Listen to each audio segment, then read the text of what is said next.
வாங்க இங்க வாங்க உட்காருங்க. அம்மா வள்ளி வந்தவங்களுக்கு காப்பி தண்ணி கொடுமா. ஆஹா செம்மையா இருக்காளே.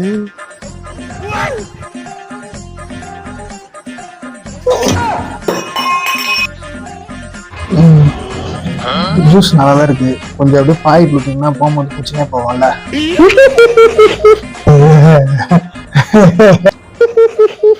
சரி மாப்பிள்ள என்ன பண்றீங்க? நாத்த தெரியல மிச்சர் சாப்பிட்டுக்கிறான். அட அது இல்லப்பா, சாப்பாட்டுக்கு என்ன பண்றீங்கன்னு கேட்டேன். சாப்பாட்டுக்கு நான் எதுவும் பண்றது இல்லை, வீட்டுல அம்மா தான் பண்ணுவாங்க. எங்க வேலை செய்றீங்க? என்ன சம்பளம்? கார் கம்பெனில மேனேஜரா இருக்காங்க.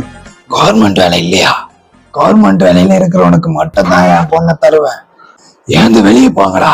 டேய் டேய், பையனுக்கு எந்த கெட்ட பழக்கமும் இல்லையா, உடம்புல எந்த வியாதியும் இல்லையா, அத பாருடா. எல்லாம் எனக்கு தெரியும், நீ போடா வெளியே.